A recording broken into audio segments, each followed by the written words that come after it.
ফায়াকুনুন নাসু আলা কদরি আমালিহিম ফিল আরাক, মানুষের বদআমল যত বেশি হবে মানুষের শরীর থেকে তত বেশি ঘাম বের হবে।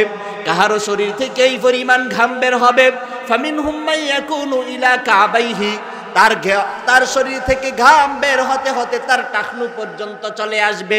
ওয়ামিনহুম মাইয়াকুনু ইলা রুকবাতাইহি, কাহারো শরীর থেকে ঘাম বের হতে হতে তার হাঁটু পর্যন্ত চলে আসবে।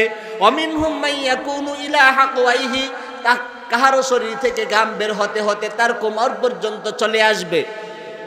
ওয়ামিনহুম মাইয়ুলজিমুহুমুল আরাকু ইলজামা, এবং কাহারো শরীর থেকে ঘাম বের হতে হতে তার মুখ পর্যন্ত চলে আসবে। অন্য হাদিসের মধ্যে নবী করিম সাল্লাল্লাহু আলাইহি ওয়াসাল্লাম বলেন, মানুষের শরীর থেকে ঘাম বের হতে হতে এই পরিমাণ ঘাম বের হবে 70 গজ পর্যন্ত ছড়িয়ে যাবে, আর ওই বান্দা 70 গজ ঘামের মধ্যে সাঁতরাইতে থাকবে।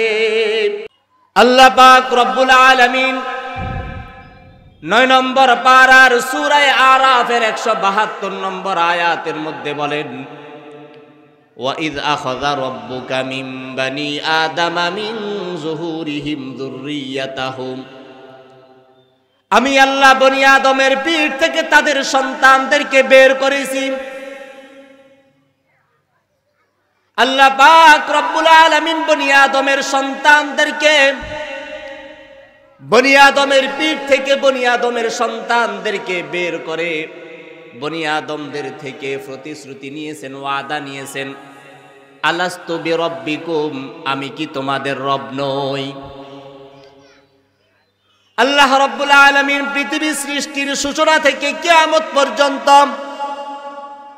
যত মানুষ সৃষ্টি করেছেন, যত মানুষ ভবিষ্যতে পৃথিবীতে আসবে, সকল মানুষদের থেকে আল্লাহ রাব্বুল আলামিন ওয়াদা নিয়েছেন, আলাস্তু বিরব্বিকুম, আমি কি তোমাদের রব নই? আমরা কি জবাব দিয়েছিলাম? বালা শাহিদনা, অবশ্যই আমরা সাক্ষ্য দিলাম আপনি আমাদের রব। তাহলে আমরা দুনিয়ার জগতের আগে দুটি জগৎ অতিক্রম করে এসেছি। একটি জগতের নাম হলো রূহের জগৎ। আল্লাহ পাক রব্বুল আলামিন রূহের জগতে প্রতিটি মানুষ থেকে ওয়াদা নিয়েছেন, আমি কি তোমাদের রব নই? আমরা এক বাক্যে জবাব দিয়েছি, অবশ্যই আমরা সাক্ষ্য দিলাম আপনি আমাদের রব। আল্লাহ রাব্বুল আলামিন এই ওয়াদা আমাদের থেকে কখন নিয়েছেন, কোথায় নিয়েছেন? তাফসীরের কিতাবের মধ্যে মুফাসসিরিনে কেরাম লিখেন, আদম আলাইহিস সালাতু ওয়াস সালাম জান্নাত থেকে নেমে যখন আরাফার ময়দানে আসলেন, আরাফার ময়দানে আদম আলাইহিস সালাতু ওয়াস সালাম আসার পর আল্লাহ পাক রব্বুল আলামিন আদম আলাইহিস সালাতু ওয়াস সালামের পিঠে কুদরতি হাত রাখলেন।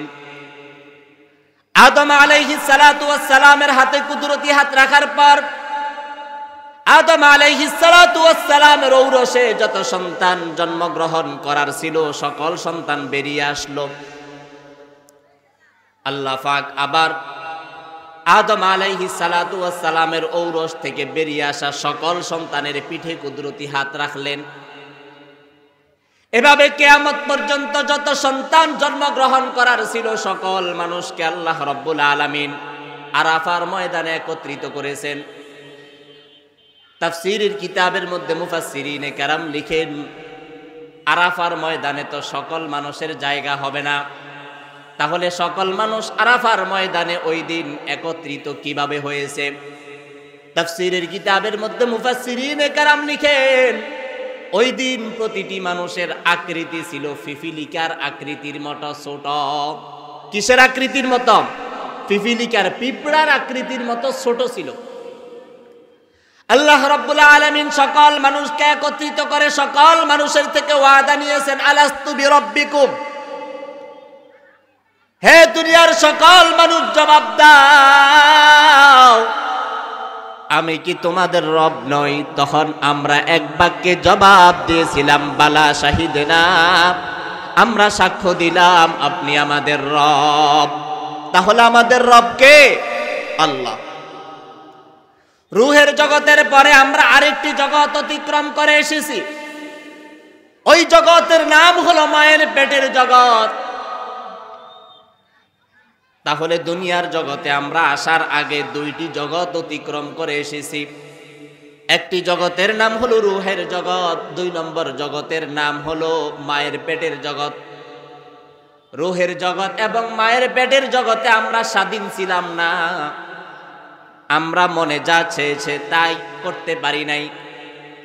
এ কারণে আল্লাহ রাব্বুল আলামিন রূহের জগৎ এবং মায়ের পেটের জগৎ থেকে, মায়ের পেটের জগৎ সম্পর্কে আমাদের কি কোনো জিজ্ঞাসা করবে না। রূহের জগতেরও হিসাব হবে না, মায়ের পেটের জগতেরও কি হবে না, হিসাব হবে না। এরপরে আমরা আসলাম দুনিয়ার জগতে। আল্লাহ রাব্বুল আলামিন আমাদেরকে দুনিয়াতে অনর্থক পাঠায় নাই। আল্লাহ পাক রব্বুল আলামিন 18 নম্বর পারার সূরা মুমিনুনের মধ্যে বলেন, আফা হাসিবতুম আন্নামা খালাকনাকুম আবাসা, তোমরা কি মনে করেছো যে আমি আল্লাহ তোমাদেরকে অনর্থক সৃষ্টি করেছি? না না, আমি আল্লাহ তোমাদেরকে পৃথিবীতে অনর্থক সৃষ্টি করি নাই। আল্লাহ রাব্বুল আলামিন আমাদেরকে কেন সৃষ্টি করলেন? এই প্রশ্নের জবাবে 27 নম্বর পারার সূরা জারিয়াতের মধ্যে বলেন, ওয়ামা খালাকতুল জিন্না ওয়াল ইনসা ইল্লা লিয়াবুদুন, আমি আল্লাহ তোমাদেরকে দুনিয়াতে সৃষ্টি করেছি, তোমাদেরকে দুনিয়াতে পাঠাইছি আমি আল্লাহর গোলামি করার জন্য। তাহলে আওয়াজ দিয়ে বলেন, আল্লাহ আমাদেরকে দুনিয়াতে কেন পাঠাইলেন? আল্লাহর গোলামি করার জন্য পাঠাইলেন, আল্লাহর ইবাদত করার জন্য পাঠাইলেন। তাহলে আল্লাহ রাব্বুল আলামিন আমাদেরকে দুনিয়াতে পাঠাইলেন আল্লাহর গোলামি করার জন্য। আল্লাহ পাক রব্বুল আলামিন বলেন, বান্দা যদি তুমি দুনিয়াতে আগমন করার পরে আমি আল্লাহর গোলামি করো, তাহলে তোমাদেরকে চূড়ান্ত প্রতিদান দিব আখিরাতের জগতে, দুনিয়াতেও কিছু প্রতিদান দিব। ওয়াজ ভালোভাবে শুনে যাবেন, বাড়িতে কিছু নিয়ে যাওয়ার নিয়ত করবেন, তাহলে ইনশাআল্লাহ এই মাহফিলগুলো সফল হবে। আর যদি চিন্তা করেন না, যার সুর সুন্দর হবে, যে গরম বক্তৃতা দিতে পারবে তার ওয়াজ শুনে আমরা চলে যাব, যে গরম বক্তৃতা সুর দিতে পারবে না তার ওয়াজ শুনবো না, বিষয়টা এমন নয়। যাই হোক, বলতেছিলাম আল্লাহ পাক রব্বুল আলামিন বান্দাকে দুনিয়াতে পাঠানোর পর বান্দা যদি নেক আমল করে, ভালো কাজ করে, আল্লাহ পাক রব্বুল আলামিন চূড়ান্ত প্রতিদান দিবেন কোথায়? আখিরাতে। কোথায়? আখিরাতে। দুনিয়াতেও কিছু প্রতিদান দিবেন। দুনিয়ার প্রতিদান সামান্য। দুনিয়াতে আল্লাহ রাব্বুল আলামিন সামান্য কি প্রতিদান দিবেন? আল্লাহ রাব্বুল আলামিন বলেন, মান আমিলা সালিহাম মিন যাকারিন আও উনসা ওয়া হুয়া মুমিন ফালানুহয়িয়ান্নাহু হায়াতান তাইয়্যিবা।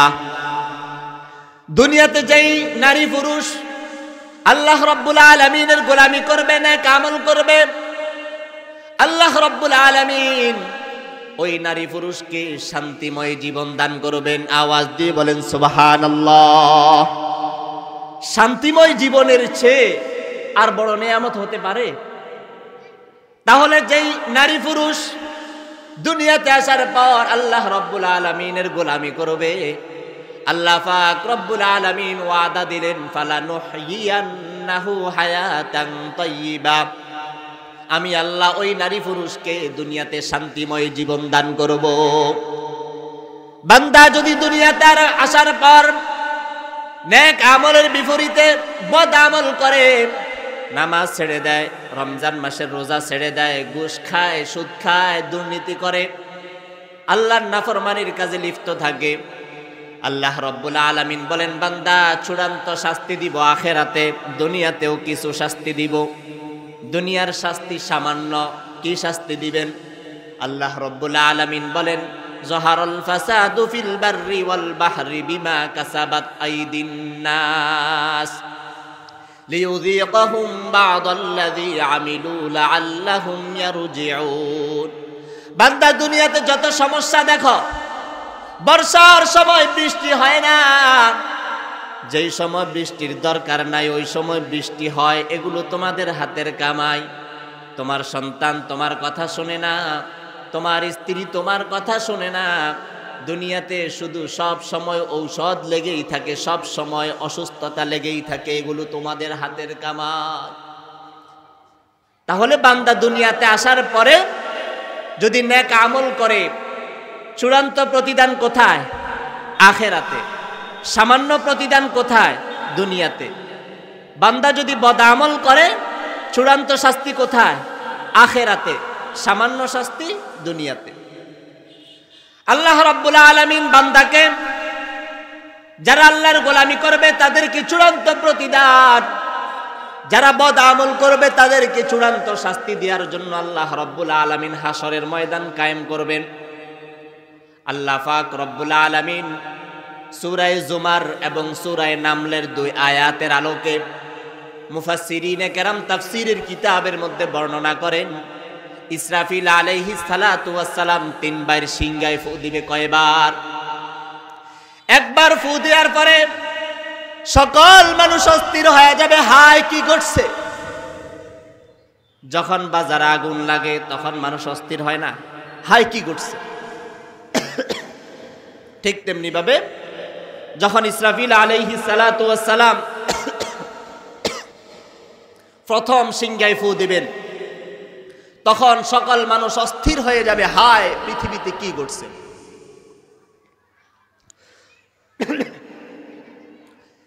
এরপর ইসরাফিল আলাইহিস সালাতু ওয়াস সালাম যখন দ্বিতীয়বার সিংহায় ফু দিবেন, সকল মানুষ বেহুশ হয়ে মারা যাবে।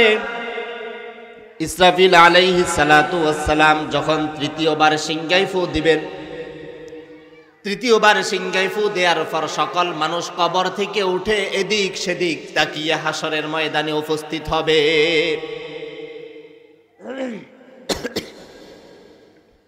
নবী করিম সাল্লাল্লাহু আলাইহি ওয়াসাল্লাম বলেন, হাসরের ময়দানের ওই দিনের অবস্থা কেমন হবে? ইউহশারুন নাসু ইয়াউমাল কিয়ামাতি হুফাতান উরাতান গুরলা। হাসরের ময়দানে সকল মানুষ উলঙ্গ অবস্থায় উঠবে, মানুষের শরীরে পোশাক থাকবে না। 2 নম্বর, তাদের পায়ে কোনো জুতা থাকবে না। 3 নম্বর, তারা খতনাবিহীন অবস্থায় থাকবে। আল্লাহ রাব্বুল আলামিন প্রতিটি মানুষকে হাসরের ময়দানে উলঙ্গ অবস্থায় উঠাবেন, তাদের পায়ে কোনো জুতা থাকবে না, তারা খতনাবিহীন অবস্থায় থাকবে। বিশিষ্ট মুহাদ্দিস মোল্লা আলী কারি রহমতুল্লাহি আলাইহি বলেন, আল্লাহ পাক রব্বুল আলামিন হাসরের ময়দানে আম্বিয়া আলাইহিমুস সালাম এবং আউলিয়ায়ে কেরাম, যারা আল্লাহর নবী, যারা আল্লাহর ওলি, এই 2 ধরনের ব্যক্তিকে হাসরের ময়দানে উলঙ্গ অবস্থায় উঠাবে না। কয় ধরনের ব্যক্তি? 1 নম্বর নবী, 2 নম্বর আল্লাহর ওলি, আল্লাহর নেককার বান্দা। এদেরকে আল্লাহ রাব্বুল আলামিন হাসরের ময়দানে উলঙ্গ অবস্থায় উঠাবে না। বিশ্ববিখ্যাত মুহাদ্দিস মোল্লা আলী কারি রহমতুল্লাহি আলাইহি লিখেন, যখন ইসরাফিল আলাইহিস সালাতু ওয়াস সালাম তৃতীয়বার সিংহায় ফু দিবেন, তৃতীয়বার সিংহায় ফু দেওয়ার পরে যখন সকল মানুষ কবর থেকে উঠে হাসরের ময়দানে দৌড় দিবে, ওই সময় আল্লাহ রাব্বুল আলামিন নবী এবং আল্লাহর ওলিদের সামনে কাফনের কাপড় ফেলে দিবেন। কাফনের কাপড় যখন তাদের সামনে ফেলে দেওয়া হবে, তারা পুরো শরীরে কাফনের কাপড় পেঁচিয়ে হাসরের ময়দানে দৌড় দিবে। হাসরের ময়দানে দৌড় দেওয়ার আগে আল্লাহ রাব্বুল আলামিন তাদের সামনে বোরাক পাঠাইবেন, উট পাঠাইবেন, উট। তারা কবর থেকে কাফনের কাপড় পেঁচিয়ে উটে আরোহণ করে হাসরের ময়দানে উপস্থিত হবে। তাহলে 2 শ্রেণীর ব্যক্তি হাসরের ময়দানে উলঙ্গ অবস্থায় উঠবে না। কয় শ্রেণীর ব্যক্তি? 1 নম্বর আল্লাহর নবী। আল্লাহর নবী হওয়ার এখন আমাদের সুযোগ নাই, কারণ নবী করিম সাল্লাল্লাহু আলাইহি ওয়াসাল্লাম বলেছেন, আনা খাতামুন নাবিয়্যিন লা নাবিয়্যা বাদি, আমি শেষ নবী, আমার পরে আর কোন নবী পৃথিবীতে আসবে না।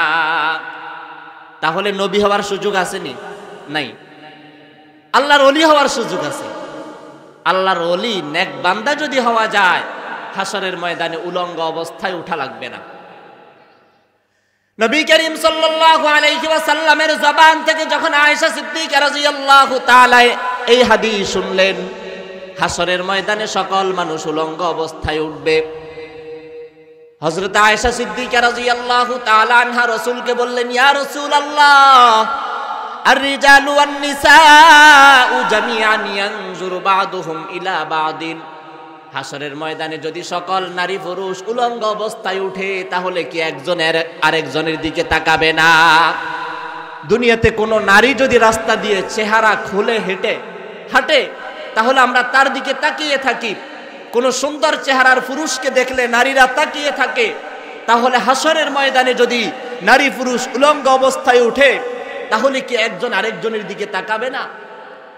নবী করিম সাল্লাল্লাহু আলাইহি ওয়াসাল্লাম বলেন, ইয়া আয়েশা, হে আয়েশা শুনো, হাসরের ময়দানের ভয়াবহতা এত বেশি হবে, এত ভয়ঙ্কর হবে, আল আমরু আশাদ্দু মিন আইয়ানজুরা বা'দুহুম ইলা বা'দিন, একজন আরেকজনের দিকে তাকানোর সুযোগ হবে না। অন্য হাদিসের মধ্যে নবী করিম সাল্লাল্লাহু আলাইহি ওয়াসাল্লাম বলেন, তুদুনাশ শামসু ইয়াউমাল কিয়ামাতি মিনাল খালকি হাত্তা তাকুনা মিনহুম কামিকদারি মিল। সূর্য আমাদের থেকে বর্তমানে 15 কোটি কিলোমিটার উপরে। এরপরেও যখন সূর্য তাপ ছাড়ে, তখন আমাদের সূর্যের গরম সহ্য হয় না, ফ্যানের ব্যবস্থা করতে হয়, এসির ব্যবস্থা করতে হয়, হাত পাখার ব্যবস্থা করতে হয়। কিন্তু হাসরের ময়দানে আল্লাহ রাব্বুল আলামিন সূর্যটাকে মাথার উপরে নিয়ে আসবেন। সূর্যটাকে মাথার উপরে নিয়ে আসার কারণে নবী করিম সাল্লাল্লাহু আলাইহি ওয়াসাল্লাম বলেন, ফায়াকুনুন নাসু আলা কদরি আমালিহিম ফিল আরাক। মানুষের বদআমল যত বেশি হবে, মানুষের শরীর থেকে তত বেশি ঘাম বের হবে।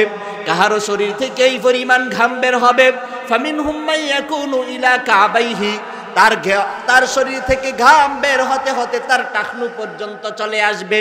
ওয়ামিনহুম মান ইয়াকুনু ইলা রুকবাতাইহি, কাহারো শরীর থেকে ঘাম বের হতে হতে তার হাঁটু পর্যন্ত চলে আসবে।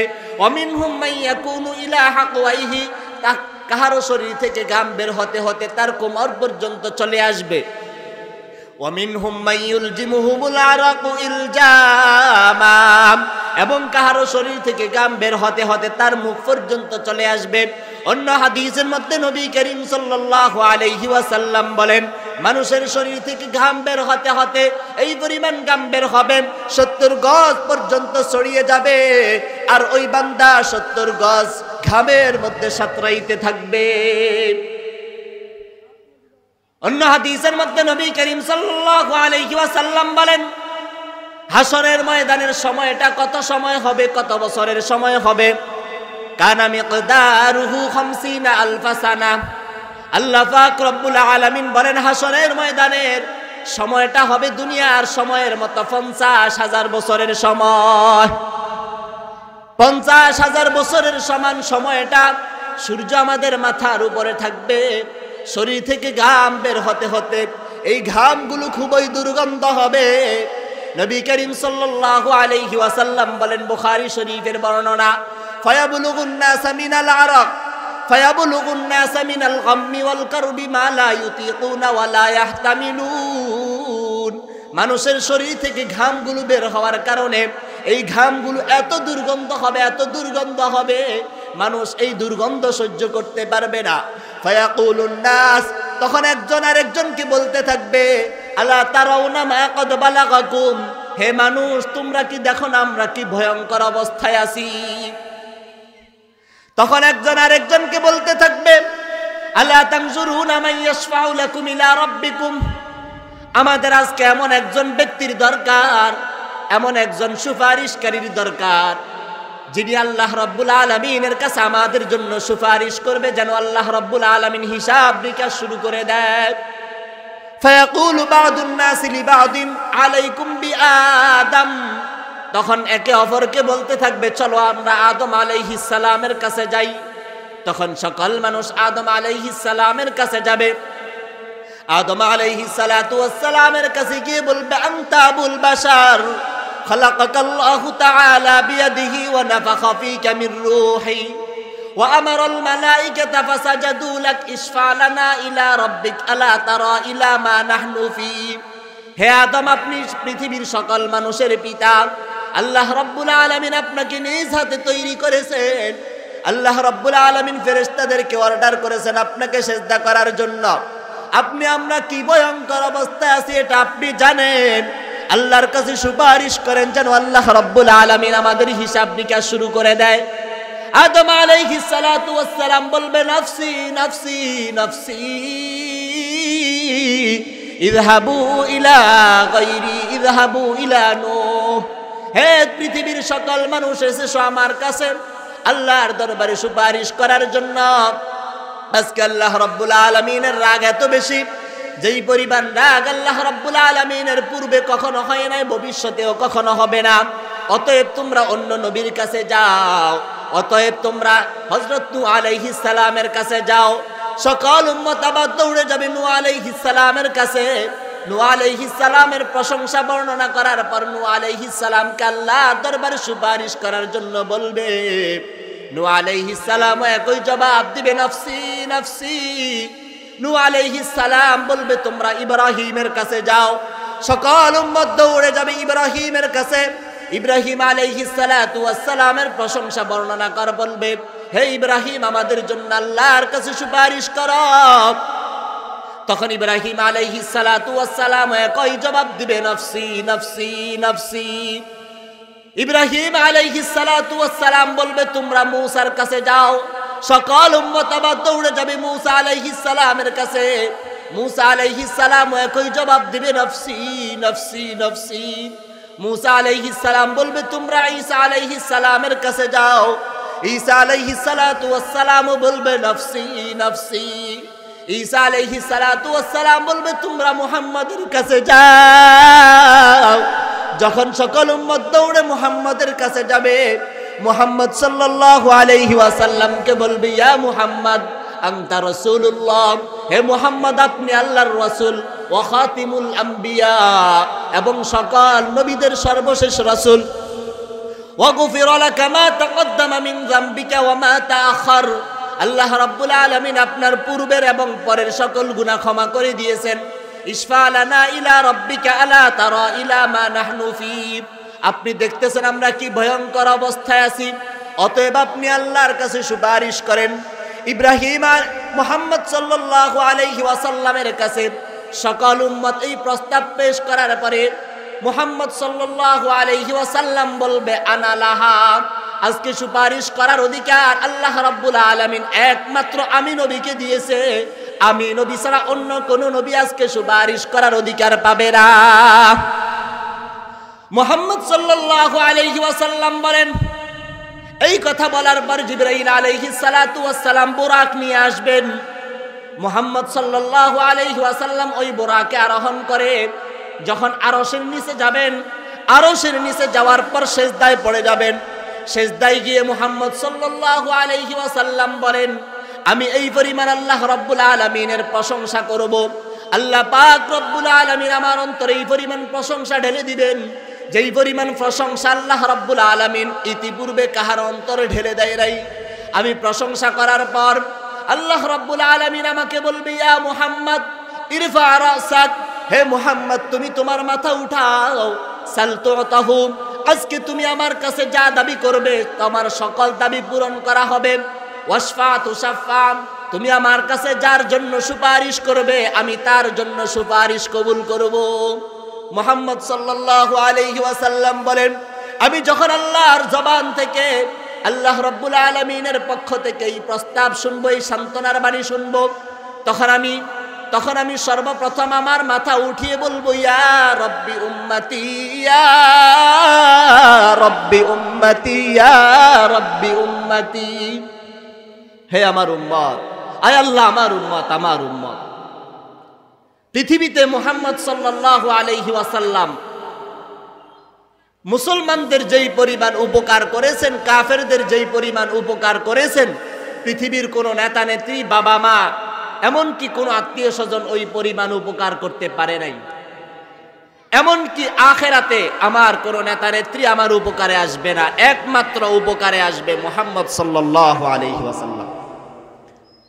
যাই হোক, বলতেছিলাম আল্লাহ রাব্বুল আলামিন মুহাম্মদ সাল্লাল্লাহু আলাইহি ওয়াসাল্লাম যখন বলবি ইয়া রাব্বি উম্মতি, ইয়া রাব্বি উম্মতি, ইয়া রাব্বি উম্মতি, আয় আল্লাহ আমার উম্মত, আমার উম্মত, আমার উম্মত, তখন আল্লাহ রাব্বুল আলামিন বলবি ইয়া মুহাম্মদ আদখিল মিন উম্মতিকা মান লা হিসাব আলাইহি মিনাল বাবিল আইমানি মিন আবওয়াবিল জান্নাহ। আপনার উম্মতের মধ্যে যাদের হিসাব নিকাশ নেওয়া হবে না তাদেরকে নিয়ে আপনি জান্নাতে চলে যান। অন্য হাদিসের মধ্যে নবী করিম সাল্লাল্লাহু আলাইহি ওয়াসাল্লাম বলেন, আল্লাহ পাক রব্বুল আলামিন হাসরের ময়দানে সকল নবীর জন্য নূরের মিম্বার রাখবেন। আমার নবীর জন্য একটা নূরের মিম্বার রাখবেন, কিন্তু আমার নবীর নূরের মিম্বারটা অন্যান্য নবীর নূরের মিম্বারের চেয়ে বেশি দামি হবে। সকল নবীরা তাদের নূরের মিম্বারে বসে যাবেন, কিন্তু আমার নবী আমার নবীর নূরের মিম্বারে বসবে না, শুধু হেঁটে হেঁটে বলবি ইয়া রব্বি উম্মতি, ইয়া রব্বি উম্মতি, ইয়া রব্বি উম্মতি। আল্লাহ পাক রব্বুল আলামিন মুহাম্মদ সাল্লাল্লাহু আলাইহি ওয়াসাল্লামকে বলবে, হে মুহাম্মদ, তুমি উম্মত উম্মত উম্মত বলতেছ, তোমার উম্মতের জন্য তুমি কি চাও, আমার কাছে কি আবদার করো? মুহাম্মদ সাল্লাল্লাহু আলাইহি ওয়াসাল্লাম তখন বলবে, আয় আল্লাহ আমার উম্মতের মধ্যে যাদের হিসাব দেওয়া লাগবে তাদের হিসাব শুরু করে দেন। তাহলে হাসরের ময়দানে সকল মানুষ যখন সূর্যের তাপের কারণে, ঘামের দুর্গন্ধের কারণে অস্থির হয়ে যাবে, সর্বপ্রথম মুহাম্মদ সাল্লাল্লাহু আলাইহি ওয়াসাল্লামের সুপারিশে সকল মানুষের হিসাব নিকাশ শুরু করবে। আল্লাহ পাক রব্বুল আলামিন হিসাব নিকাশ শুরু করার জন্য আল্লাহ পাক রব্বুল আলামিন বলেন, ওয়া নাদাউল মাওয়াজিনাল কিসত লিয়াউমিল কিয়ামাতি ফালা তুযলামু নাফসুন শাইআ। আমি আল্লাহ হাসরের ময়দানে মানুষের হিসাব নিকাশ নেওয়ার জন্য ইনসাফের পাল্লা দাঁড় করাবো। ওই দিন কাহার প্রতি কোনো জুলুম করা হবে না। ওয়া ইন কানা মিসকালা হাববাতিন মিন খারদালিন আতাইনা বিহা। বান্দা যদি সরিষার দানা পরিমাণ কোনো নেক আমল করে, ওই নেক আমলটাও হাসরের ময়দানে উপস্থিত করা হবে। বান্দা যদি সরিষার দানা পরিমাণ বদ আমল করে, ওই বদ আমলটাও হাসরের ময়দানে উপস্থিত করা হবে। আল্লাহ পাক রব্বুল আলামিন মানুষের বদ আমল এবং নেক আমল লেখার জন্য একদল ফেরেশতাকে নিযুক্ত করেছেন। আল্লাহ পাক রব্বুল আলামিন বলেন, ওয়া ইন্না আলাইকুম লাহাফিজিন। আমি আল্লাহ মানুষের বদ আমল এবং নেক আমল লেখার জন্য একদল ফেরেশতাকে নিযুক্ত করেছি। ইয়ালামুনা মা তাফআলুন। বান্দা দুনিয়াতে যত বদ আমল করে, যত নেক আমল করে, সব নেক আমল ওই ফেরেশতারা জানে। অন্য আয়াতে আল্লাহ রাব্বুল আলামিন বলেন, বালা ওয়া রুসুলুনা লাদাইহিম ইয়াকতুবুন। বান্দা দুনিয়াতে যত নেক আমল আর বদ আমল করে, সকল বদ আমল এবং নেক আমল ওই ফেরেশতারা লিখে ফেলে। আল্লাহ রাব্বুল আলামিন হাসরের ময়দানে বান্দার সামনে যখন আমলনামা পেশ করবেন, আল্লাহ রাব্বুল আলামিন বান্দার সামনে আমলনামা পেশ করার পর আল্লাহ পাক রব্বুল আলামিন বান্দাকে বলবে, ইকরা কিতাবাক। বান্দা তুমি নিজেই তোমার আমলনামা পড়ো। ইকরা কিতাবাকা কাফা বিনাফসিকাল ইয়াউমা আলাইকা হাসিবা।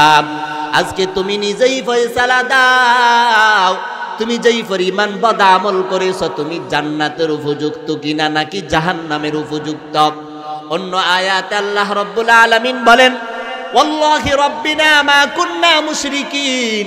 বান্দার সামনে যখন আমলনামা পেশ করা হবে, কিছু কিছু বান্দা বলবে, আয় আল্লাহ আমাদের আমলনামায় যেই বদ আমলগুলো লেখা হয়েছে এগুলো আমরা করি নাই, ফেরেশতারা মিথ্যা লিখেছে।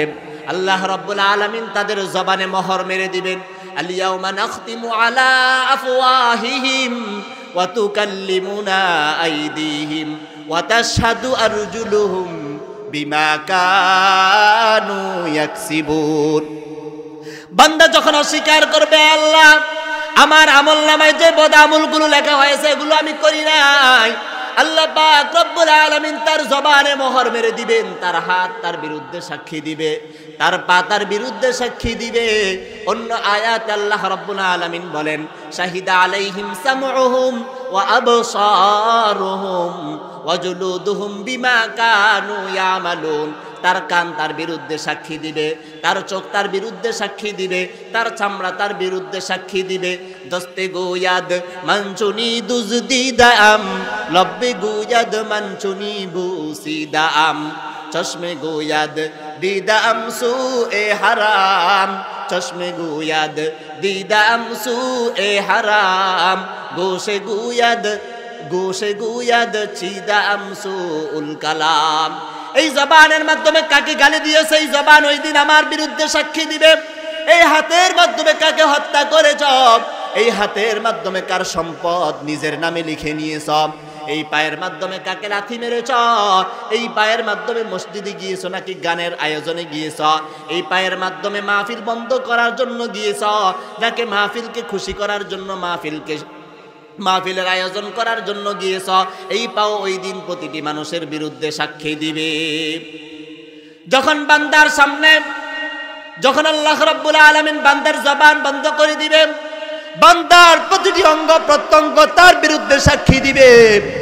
যখন তার এই আমলনামা, আল্লাহ রাব্বুল আলামিন অন্য আয়াতে বলেন, ওয়া আম্মা মান উতিয়া কিতাবাহু বিয়ামিনি ফাসাউফা ইউহাসাবু হিসাবান ইয়াসীরা ওয়া ইয়ানকালিবু ইলা আহলিহি মাসরুরা।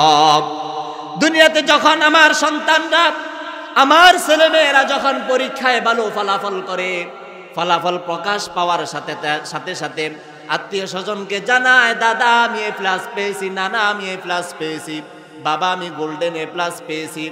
ঠিক তেমনি ভাবে হাসরের ময়দানে আল্লাহ রাব্বুল আলামিন যখন নেককারদেরকে তাদের আমলনামা তাদের ডান হাতে দিবেন, তারা এই ডান হাতে আমলনামা পেয়ে খুশি হয়ে আনন্দে আত্মহারা হয়ে যাবে। তারা তার আত্মীয় স্বজনের কাছে দৌড়ে যাবে, হে বাবা দেখো আমার আমলনামা ডান হাতে এসেছে, হে মা দেখো আমার আমলনামা ডান হাতে এসেছে। এর বিপরীতে আল্লাহ রাব্বুল আলামিন বলেন, ওয়া আম্মা মান উতিয়া কিতাবাহু বিশিমালি ফায়াকুলু ইয়া লাইতানি লাম উতা কিতাবিয়া। যাদের আমলনামা তাদের বাম হাতে দেওয়া হবে, এরা ওই দিন বলবে, আয় আল্লাহ এই আমলনামা যদি না দেওয়া হতো, ওয়ালাম আদরি মা হিসাবিয়া, আমি যদি আমার আমলনামা সম্পর্কে না জানতাম, ওয়ালাম আদরি মা হিসাবিয়া ইয়া লাইতাহা কানাতিল কাদিয়া মা আগনা আন্নি মালিয়া। সম্পদ আমার কোনো কাজে আসে নাই, হালাকা আন্নি সুলতানিয়া। দুনিয়াতে মানুষ আমাকে ছাড় বলে ডাকতো, দুনিয়াতে আমার ক্ষমতা ছিল, আমার নেতৃত্ব ছিল, কিন্তু হাসরের ময়দানে তো কোনো কিছুই আমার কাজে আসে নাই, সন্তানাদি আমার কোনো কাজে আসে নাই। বান্দা আফসোস করে বলবে, ওয়াউদি আল কিতাব ফাতারাল মুজরিমিনা মুশফিকিনা মিম্মা ফীহি ওয়া ইয়াকুলুনা ইয়া ওয়াইলাতানা মা লিহাযাল কিতাব। বান্দা আফসোস করে বলবে, আয় আল্লাহ দুনিয়াতে ছোট বড় যত গুনাহ করেছি মনে করেছি এগুলো ধরা হবে না, এগুলো কেউ জানবে না। রাতের অন্ধকারে জিনা করেছি, ব্যভিচার করেছি, রাতের অন্ধকারে মানুষের ঘর থেকে চুরি করেছি, দুনিয়ার কেউ দেখে নাই, মনে করেছি ফেরেশতারাও দেখবে না। আজকে যখন আমার আমলনামা আমার সামনে চলে আসলো, তখন দেখলাম আমার আমলনামার মধ্যে কোনো কিছুই বাকি নাই। ছোট বড় যত বদ আমল করেছি, ছোট বড় যত নেক আমল করেছি, সব কিছুই আমার সামনে চলে এসেছে। অবশেষে বান্দা আল্লাহ রাব্বুল আলামিনের কাছে প্রস্তাব করবে, ইয়াওয়াদ্দুল মুজরিমু লাউ ইফতাদি মিন আযাবি ইয়াউমি ইযিন বিবানি। দুনিয়াতে যখন মানুষ তার ক্ষমতা থাকার পরে যখন সে দুর্নীতি করে, তার নামে যখন মামলা হয়, তার নামে মামলা হওয়ার পরে সে নেতা নেত্রীদেরকে দেখায়, সে টাকা পয়সা ঘুষ দিয়ে ওই মামলা থেকে জামিন পেয়ে যায়।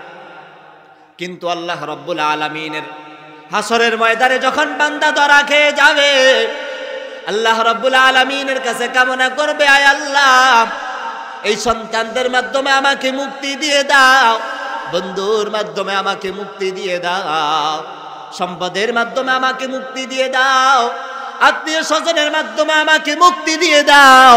আল্লাহ রাব্বুল আলামিন বলবে কাল্লা, কখনো নয়, এটা দুনিয়ার জগৎ না। দুনিয়ার জগতে তুমি অপরাধী ঠিক, কিন্তু তোমার টাকা পয়সা থাকার কারণে তুমি তোমার মামলা জামিন হয়ে গেছে, তুমি খালাস পেয়ে গেছো, তুমি মুক্তি পেয়ে গেছো। আজকে হাসরের ময়দান এমন একটা ময়দান, যেই ময়দানে কাহারও প্রতি কোনো জুলুম করা হবে না। যে যতটুকু করেছে সে ততটুকুরই ফল পাবে। বান্দা যখন দেখবে আমার ক্ষমতা আমার কাজে আসে নাই, আমার নেতৃত্ব আমার কোনো কাজে আসে নাই, আমার সম্পদ আমার কোনো কাজে আসে নাই, তখন বান্দা আল্লাহ রাব্বুল আলামিনকে বলবে রব্বানা আবসারনা ওয়া সামি'না ফারজি'না না'মাল সালিহান ইন্না মুকিনুন। আয় আল্লাহ, দুনিয়াতে ওলামায়ে কেরামের জবান থেকে শুনেছি একদিন মরা লাগবে, মরার পরে আবার হাসরের ময়দানে উঠতে হবে, আবার আখিরাতের জগৎ আছে, কবরের জগৎ আছে। দুনিয়াতে এগুলো বিশ্বাস করি নাই। আজকে হাসরের ময়দানে উপস্থিত হওয়ার পর স্বচক্ষে দেখলাম যে হাসরের ময়দান নামক একটা ময়দান আছে, জাহান্নাম নামক একটা ঘর আছে, জান্নাত নামক একটা ঘর আছে। আয় আল্লাহ, দুনিয়াতে বিশ্বাস করি না, এখন তো স্বচক্ষে দেখেছি। আয় আল্লাহ, একটু সুযোগ দাও, দুনিয়াতে যাই, দুনিয়াতে গিয়ে তোমার নেক আমল করব, তোমাকে মানব, আর কখনো তোমার বদ আমল করব না, তোমার নাফরমানি করব না। আল্লাহ রাব্বুল আলামিন বলেন ওয়ালাউ রুদ্দু লাআদু লিমা নুহু আনহু ওয়া ইন্নাহুম লাকাযিবুন। দুনিয়াতে আবার ফিরে আসার কোনো সুযোগ দেওয়া হবে না। আব্দুল্লাহ ইবনে মাসউদ রাদিয়াল্লাহু তাআলা আনহু তাফসীরের কিতাবের মধ্যে লিখেন, হাসরের ময়দানে যখন সকল মানুষ একত্রিত হবে, এক ঘোষণা দিবে, হে অমুকের পুত্র অমুক, যদি দুনিয়াতে কাহারো কাছে কোনো সম্পদ পাওনা থাকো, বা দুনিয়াতে কোনো ব্যক্তি তোমার প্রতি কোনো জুলুম করে থাকে, দুনিয়াতে তোমার ক্ষমতা না থাকার কারণে তো তুমি বিচার পাও নাই, আজকে যদি তুমি কাহারো কাছে কোনো সম্পদ পাওনা থাকো, বা তোমাকে হত্যা করেছে, বা তোমার প্রতি অন্যায় করেছে, বা তোমার প্রতি জুলুম করেছে, এমন কোনো হক যদি তুমি পাওনা থাকো কাহারো কাছে, তাহলে আজকে তুমি তার সামনে চলে যাও। নবী করিম সাল্লাল্লাহু আলাইহি ওয়াসাল্লাম সাহাবায়ে কেরামকে বললেন, ইয়া রাসূলুল্লাহ, সাহাবায়ে কেরামকে বললেন, হে আমার সাহাবীরা, তাদরুনা মাল মুফলিস, তোমরা কি জানো সবচেয়ে অসহায় ব্যক্তি কে হবে? সাহাবায়ে কেরাম দুনিয়ার আলোকে জবাব দিলেন, আল মুফলিসু ফিনা মাল্লা মাতা আলাহু ওয়ালা দিরহামা, যাদের কাছে টাকা নাই, যাদের কাছে সম্পদ নাই, তারাই হলো অসহায়। নবী করিম সাল্লাল্লাহু আলাইহি ওয়াসাল্লাম বললেন, না না, ইন্নাল মুফলিসা মিন উম্মতি মান ইয়াতি ইয়াউমাল কিয়ামাতি বিসালাতিন ওয়া সিয়ামিন ওয়া যাকাত। হাসরের ময়দানে যেই সমস্ত মানুষগুলো নামাজ নিয়ে উপস্থিত হবে, যাকাত নিয়ে উপস্থিত হবে, রোজা নিয়ে উপস্থিত হবে, কিন্তু সে দুনিয়াতে কাউকে গালিগালাজ করেছে, ওয়ায়াতি কদ শাতামা হাদা, কাউকে গালিগালাজ করেছে, ওয়া কাযাফা হাদা, কাউকে অপবাদ দিয়েছে, ওয়া আকালা মাল হাদা, তার ক্ষমতা থাকার কারণে, তার দাফট থাকার কারণে, তার সম্পদ থাকার কারণে সে আরেকজনের সম্পদ অন্যায়ভাবে ভোগ করেছে, ওয়া দারাবা হাদা, তার ক্ষমতা থাকার কারণে আরেকজনকে হত্যা করেছে, আরেকজনকে প্রহার করেছে, আরেকজনকে ঘুষি মেরেছে। আল্লাহ রাব্বুল আলামিন নবী করিম সাল্লাল্লাহু আলাইহি ওয়াসাল্লাম বলেন, যেই বান্দাগুলো হাসরের ময়দানে অসংখ্য অগণিত নেক আমল নিয়ে উপস্থিত হবে, কিন্তু সাথে সাথে দুনিয়াতে বদ আমলও করেছে, মানুষের হক নষ্ট করেছে, আল্লাহ রাব্বুল আলামিন কাল কিয়ামতের ময়দানে যেই মানুষগুলোর হক নষ্ট করেছে তাদেরকে বলবেন, এই মানুষ থেকে তোমার হক বুঝিয়ে নাও।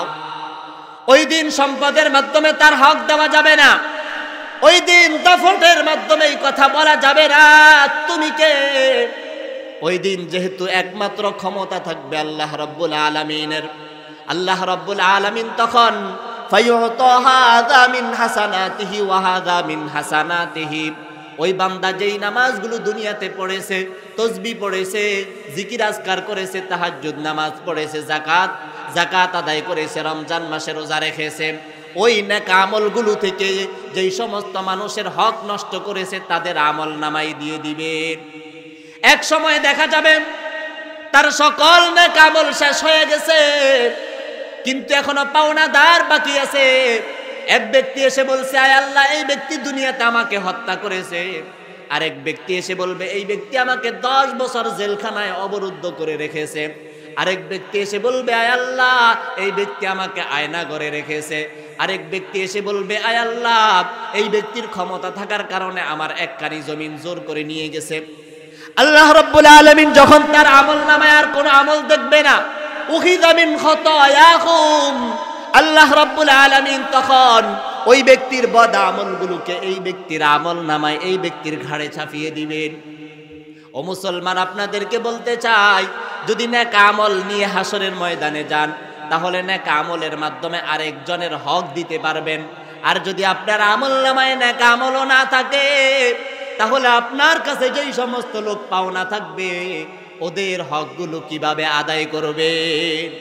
নবী করিম সাল্লাল্লাহু আলাইহি ওয়াসাল্লাম বলেন, হে মুসলমান, দুনিয়াতে যদি কাহার হক তোমার কাছে থাকে, তাহলে দুনিয়াতে আদায় করে দাও।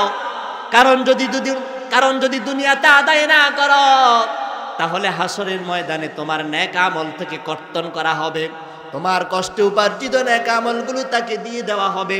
এই কারণে দুনিয়াতে কাহারও হক নষ্ট করা যাবে না। আল্লাহ রাব্বুল আলামিন যখন অপরাধীরা দেখবে, আয় আল্লাহ, আল্লাহর কাছে প্রস্তাব করেছিলাম দুনিয়াতে আবার পাঠানোর জন্য, কিন্তু আল্লাহ রাব্বুল আলামিন দুনিয়াতে পাঠানোর সুযোগ দেয় নাই, তখন তারা আফসোস করে বলবে, ইয়াকুলুল কাফিরু ইয়া লাইতানি কুনতু তুরাবা, আয় আল্লাহ, যদি আমরা মাটি হয়ে যেতাম, মাটির তো কোনো হিসাব হবে না। আজকে তো যেভাবে দেখছি পুঙ্খানু রূপে হিসাব নেওয়া হবে। অন্য আয়াতের মধ্যে আল্লাহ রাব্বুল আলামিন বলেন, ইয়া লাইতানি ইত্তাখাযতু মা'আর রাসূলি সাবিলা, তখন অপরাধীরা তাদের হাত পা কামড়াইতে বলতে থাকবে, আয় আল্লাহ, যদি দুনিয়াতে রাসূলের অনুসরণ করতাম, রাসূল হাদিসের মাধ্যমে বলে গিয়েছেন নামাজ আদায় করার জন্য, যদি নামাজ পড়তাম, রাসূলের তরিকা ছিল দাড়ি রাখা, যদি দাড়ি রাখতাম, রাসূলের তরিকা ছিল রমজান মাসে রোজা রাখা, যদি রমজান মাসে রোজা রাখতাম, রাসূলের তরিকা ছিল কাহারও হক নষ্ট না করা, যদি দুনিয়াতে কাহারও হক নষ্ট না করতাম। অপরাধীরা অন্যদিকে আল্লাহ রাব্বুল আলামিন বলেন, অপরাধীরা যখন দেখবে তাদের সকল দোষ ত্রুটি, তাদের সকল অন্যায় সামনে প্রকাশিত হয়ে গেছে, তখন দুনিয়াতে যেই সকল বন্ধুকে খুশি করতে গিয়ে আল্লাহর নাফরমানি করেছে, যেই সকল নেতাকে খুশি করতে গিয়ে মাহফিল বন্ধ করেছে, যেই সকল নেতাকে খুশি করতে গিয়ে মাদ্রাসা বন্ধ করেছে, যেই সকল নেতাকে খুশি করতে গিয়ে দ্বীনি মজলিসগুলোকে বন্ধ করেছে, যেই সকল নেতাকে খুশি করতে গিয়ে ওলামায়ে কেরামের নামে মামলা দিয়েছে, ওই সকল বন্ধুর উপর আফসোস করে বলবে, ইয়া ওয়াইলাতা লাইতানি লাম আত্তাখিয ফুলানান খালিলা, হায় আফসোস, যদি আমি অমুককে বন্ধু না বানাইতাম, যদি আমি অমুক নেতাকে বন্ধু না বানাইতাম, যেই বন্ধু আমাকে কোরআন থেকে দূরে রেখেছে, যেই বন্ধু আমাকে কোরআন থেকে দূরে রেখেছে, যেই বন্ধু আমাকে নামাজ থেকে দূরে রেখেছে, যেই বন্ধু আমাকে গানের আয়োজনে নিয়ে গেছে, যেই বন্ধু আমাকে রাত্রে আড্ডাখানায় নিয়ে গেছে, যেই বন্ধুর কারণে আমি জানায় লিপ্ত হয়েছি, বেবিচারে লিপ্ত হয়েছি, যেই বন্ধুকে খুশি করতে গিয়ে আমি আরেকজনের সম্পদ লুণ্ঠন করেছি, ওই বন্ধুর উপর আফসোস করে বলবে, আয় আল্লাহ, হায় আফসোস, যদি এদেরকে আমি বন্ধু না বানাইতাম। এ কারণে বন্ধু বানানোর ক্ষেত্রে নেক ব্যক্তিকে, ভালো লোকদেরকে, যারা ভালো লোক, ওদেরকে বন্ধু বানাইতে হবে। নবী করিম সাল্লাল্লাহু আলাইহি ওয়াসাল্লাম বলেন, লা তুসাহিব ইল্লা মুমিনান, মুমিন ব্যক্তি ছাড়া কাউরেও বন্ধু বানায়ও না। যারা ভালো লোক এদেরকে বন্ধু বানাও, যারা নেককার, যেই ছেলেটা 5 ওয়াক্ত নামাজ পড়ে ওই ছেলেটাকে বন্ধু বানাও, যেই মসজিদে ইমাম সাহেব আছে ওই মসজিদের ইমাম সাহেবকে তোমরা বন্ধু বানাও, হাফেজে কোরআনকে বন্ধু বানাও, আলেমকে বন্ধু বানাও, তাহলে কাল কিয়ামতের ময়দানে এরা সুপারিশ করবে। নবী করিম সাল্লাল্লাহু আলাইহি ওয়াসাল্লাম বলেন, কাল কিয়ামতের ময়দানে এক একজন আলেম দিন বাদশার মতো চলবে। দুনিয়াতে নেতারা যখন রাস্তা দিয়ে হাঁটে তখন তার পিছনে অনেকগুলো লোক হাঁটে, এদেরকে টাকা দিতে হয়।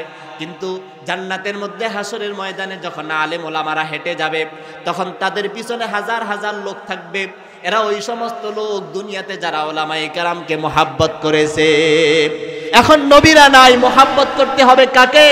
ওলামায়ে কেরামকে। আল উলামা ওয়ারাসাতুল আম্বিয়া, ওলামায়ে কেরাম হলো নবীদের ওয়ারিস। আল্লাহ রাব্বুল আলামিন কাল কিয়ামতের ময়দানে ওলামায়ে কেরামকে সুপারিশ করার অর্ডার দিবেন। হাফেজে কোরআনকে, এক একজন হাফেজে কোরআনকে কম পক্ষে 10 জন মানুষকে জান্নাতে নিয়ে যাওয়ার জন্য আল্লাহ রাব্বুল আলামিন সুযোগ দিবেন। এই কারণে নিজেরাও হাফেজ হব। নিজেরা হাফেজ হওয়ার যদি সুযোগ না থাকে, সন্তানদেরকে অবশ্যই হাফেজে কোরআন বানাবো। কে কে বানাবো? দুহাত তুলে আল্লাহকে দেখেন, আয় আল্লাহ আমাদের সন্তানদেরকে হাফেজে কোরআন হিসাবে কবুল করেন। আয় আল্লাহ আমাদের সন্তানদেরকে আলেম হিসাবে কবুল করেন। আমার সন্তান যদি আমার জানাজার নামাজটা পড়াইতে পারে, এর চেয়ে বড় সৌভাগ্য আর কি আছে? আপনার ছেলে বড় ইঞ্জিনিয়ার, আপনার ছেলে বড় ডাক্তার। একদিন এক বড় ইঞ্জিনিয়ার, তার বাবা যখন মারা গেছে, তার বাবার জানাজা নামাজ পড়ার জন্য যখন আসলো, যখন লোকেরা সিরিয়ালে দাঁড়াইলো, তখন লোকদেরকে বলতেছে, তোমরা এত ঘন ঘন করে কেন দাঁড়াইলা? সেজদা দিতে হবে না? তখন লোকেরা বলল, তোমার বাবার উপর আফসোস, তোমার বাবা তোমাকে এটাও শিখাই নাই যে জানাজার নামাজের মধ্যে সেজদা নাই। তখন ওই ডাক্তার আফসোস করে করে কেঁদে কেঁদে বলল, আয় আল্লাহ আমার বাবা যদি আমাকে কোরআন শিখাইতো, তাহলে তো আমি আজকের আফসোস করা লাগতো না।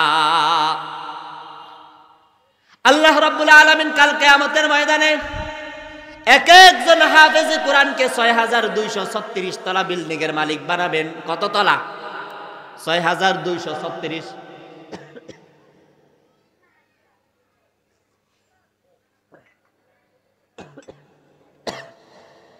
6236 কেন বললাম? কোরআন শরীফের আয়াত কত? ভুল। কোরআন শরীফের আয়াতের সংখ্যা হলো 6236। আপনার বিশ্বাস না হলে আজকে কোরআন শরীফে একটা কোরআন শরীফ নিয়ে গণে নিবেন। আমাদের দেশে একটা ভুল প্রচলন হয়ে গেছে যে 6666। প্রতিটা সূরা শুরুতে আয়াত সংখ্যা লেখা আছে, আপনি গণে নিবেন, দেখবেন 6236। আল্লাহ রাব্বুল আলামিন হাসরের ময়দানে হাফেজে কোরআনকে বলবেন, ইকরা ওয়ারতাকি ওয়ারাত্তিল কামা কুনতা তুরাত্তিলু ফিদ দুনিয়া ফাইন্না মানজিলাকা ইনদা আখিরি আয়াতিন তাকরাউহা।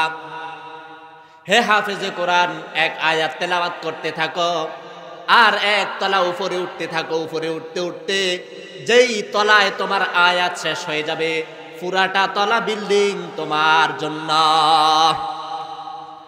জান্নাতে হাফেজে কোরআনকে যেই বিল্ডিং দেওয়া হবে 6236 তলা, এক একটা ইট হবে লাবিনাতুম মিন যাহাবিন ওয়া লাবিনাতুম মিন ফিদ্দাতিন। একটা ইট হবে স্বর্ণের আর একটা ইট হবে রূপার। দুনিয়াতে আমি আমার ছেলেকে যত বড় ডিগ্রিদারি করি না কেন, জান্নাতের একটা ইট সে কিনার মতো তার সামর্থ্য হবে না। আর যদি আমি আমার সন্তানকে হাফেজ বানাইতে পারি, আমি মারা যাওয়ার পরে আমার আমলের দরজা বন্ধ হয়ে যাবে। কবরে শুয়ে থাকবো, কিছুই পাবো না। দুনিয়াতে নেক আমল করি নাই, কিছুই পাবো না। আমার সন্তান যখন দুনিয়াতে নুরানি মাদ্রাসায় বসে বসে সূরা ইয়াসিন তেলাওয়াত করবে, সূরা ইখলাস তেলাওয়াত করবে, আউযু বিল্লাহ বিসমিল্লাহ তেলাওয়াত করবে, আল্লাহ পাক রব্বুল আলামিন ওই আমলগুলোকে আমার আমল নামায় পৌঁছে দিবেন। ওই কারণে আমরা আমাদের সন্তানদেরকে আলেম বানাবো ইনশাআল্লাহ। যাই হোক, বলতেছিলাম আল্লাহ রাব্বুল আলামিন যখন অপরাধীরা ধরা খেয়ে যাবে, অপরাধীরা দেখবে বাঁচার উপায় নাই, আল্লাহ রাব্বুল আলামিনের কাছে সর্বপ্রথম প্রস্তাব করবে দুনিয়াতে আসার। কিন্তু আল্লাহ রাব্বুল আলামিন বলবে দুনিয়াতে আসার সুযোগ নাই। 2 নম্বর, তখন আফসোস করে বলবে আমরা যদি মাটি হয়ে যেতাম। 3 নম্বর, তারা হাত পা কামড়াইতে কামড়াইতে আফসোস করে বলবে আয় আল্লাহ, হায় আফসোস যদি দুনিয়াতে রাসূলের অনুসরণ করতাম। 4 নম্বর, আফসোস করে বলবে হায় আফসোস যেই সকল বন্ধু বান্ধবকে খুশি করার জন্য আজকে আমার ঠিকানা জাহান্নাম হয়েছে, যদি ওই সকল মানুষকে বন্ধু না বানাইতাম। এই কারণে বন্ধু বানানোর ক্ষেত্রে ভালো লোককে বন্ধু বানাইতে হবে। এরপরে আল্লাহ রাব্বুল আলামিন নবী করিম সাল্লাল্লাহু আলাইহি ওয়াসাল্লাম বলেন, যখন অপরাধীদের জন্য জাহান্নামের ফয়সালা হয়ে যাবে, আল্লাহ পাক রব্বুল আলামিন জাহান্নামকে হাসরের ময়দানে উপস্থিত করবেন। 70,000 শিকল লাগিয়ে জাহান্নামকে হাসরের ময়দানে উপস্থিত করা হবে। 70,000 শিকল পরাইয়া অপরাধীদেরকে যখন জাহান্নামে নিক্ষেপ করা হবে, ওই জাহান্নামের আগুন কতই ভয়ঙ্কর। নবী করিম সাল্লাল্লাহু আলাইহি ওয়াসাল্লাম বলেন, নারুকুম জুজউম মিন 70 জুজআম মিন নারি জাহান্নাম। দুনিয়ার আগুনের চেয়ে 70 গুণ বেশি হবে তেজ জাহান্নামের আগুনের। ও দুনিয়ার মুসলমান, যখন ভাত রান্না করা হয়, তরকারি রান্না করা হয়, একদিন একটু হাত দিবেন, হাত দিয়ে চিন্তা করবেন, আয় আল্লাহ, দুনিয়ার আগুন তো সহ্য করার মতো নয়, দুনিয়ার আগুন তো সহ্য করতে পারি না। আখিরাতের আগুন, জাহান্নামের আগুন যদি দুনিয়ার আগুনের চেয়ে 70 গুণ বেশি তেজি হয়, তাহলে ওই আগুন কিভাবে সহ্য করব? যদি দুনিয়ার আগুনটা সহ্য করার মতো ক্ষমতা না থাকে, তাহলে আজকে তওবা করেন, তওবা করে আল্লাহর কাছে তওবা করেন, আয় আল্লাহ, যত গুনাহ করেছি খাঁটি অন্তরে তওবা করেন। যদি খাঁটি অন্তরে তওবা করতে পারেন, আল্লাহ পাক রব্বুল আলামিন বলেন, আসা রব্বুকুম আইয়ুকাফিরা আনকুম সাইয়্যাতিকুম। যদি তওবা করো, তোমার জীবনের সকল গুনাহ আল্লাহ রব্বুল আলামিন ক্ষমা করে দিবেন। আল্লাহর হক যদি নষ্ট করা হয়, আল্লাহর কাছে তওবা করতে হবে। বান্দার হক যদি নষ্ট করা হয়, বান্দার কাছে ক্ষমা চাইতে হবে। বান্দার কাছে ক্ষমা চাইতে লজ্জা হবে নাকি? নবী করিম সাল্লাল্লাহু আলাইহি ওয়াসাল্লাম পৃথিবীর সর্বশ্রেষ্ঠ মানব, আল্লাহর পরে শ্রেষ্ঠ মানুষকে রাসূল নবী করিম সাল্লাল্লাহু আলাইহি ওয়াসাল্লাম বিদায় হজের ভাষণে সাহাবায়ে কেরাম, 1.25 লক্ষ সাহাবায়ে কেরাম ছিলেন সামনে। 1.25 লক্ষ সাহাবায়ে কেরামকে বললেন, হে আমার সাহাবীরা, আমি তোমাদের সাথে দীর্ঘ একটা সময় কাটিয়েছি। আমার হাতের মাধ্যমে, আমার জবানের মাধ্যমে যদি তোমাদের কোনো হক নষ্ট হয়ে থাকে, আমাকে ক্ষমা করে দিও।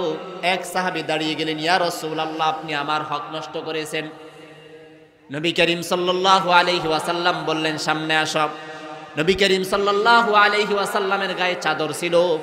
নবী করিম সাল্লাল্লাহু আলাইহি ওয়াসাল্লাম তেমন নবী, যেই নবী কাহারও হক নষ্ট করতে পারে না। ওই সাহাবীর উদ্দেশ্য ছিল, নবী করিম সাল্লাল্লাহু আলাইহি ওয়াসাল্লামের পিঠে একটা মোহরে নবুয়ত ছিল, ওই মোহরে নবুয়তে চুমু খাওয়া।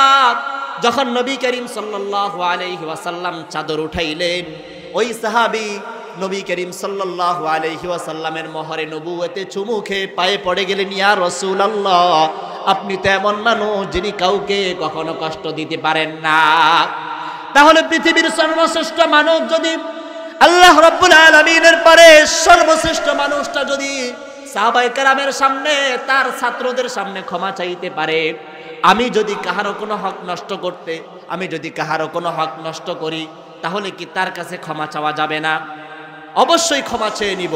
আল্লাহর হক নষ্ট হলে আল্লাহর কাছে ক্ষমা চাইব, বান্দার হক নষ্ট হলে বান্দার কাছে ক্ষমা চাইব। তাহলে আল্লাহ রাব্বুল আলামিন হাসরের ময়দানে আমাদেরকে উলঙ্গ অবস্থায় উঠাবে না, আমাদের জন্য আল্লাহ রাব্বুল আলামিন জান্নাতের ফয়সালা করবেন। কারণ আল্লাহ রাব্বুল আলামিন বলেন, যারা দুনিয়াকে অগ্রাধিকার না দিবে, যারা নেক আমল করবে, আমি আল্লাহ তাদেরকে সামান্য প্রতিদান স্বরূপ দুনিয়াতে শান্তিময় জীবন দিব, আখিরাতে চূড়ান্ত প্রতিদান স্বরূপ তাদেরকে জান্নাতের মালিক বানায়া দিব। আল্লাহ রাব্বুল আলামিন আমাদেরকে উক্ত আলোচনার উপর আমল করার তৌফিক দান করুন। ওয়া আখির দাওয়ানা আলহামদুলিল্লাহি রাব্বিল আলামিন।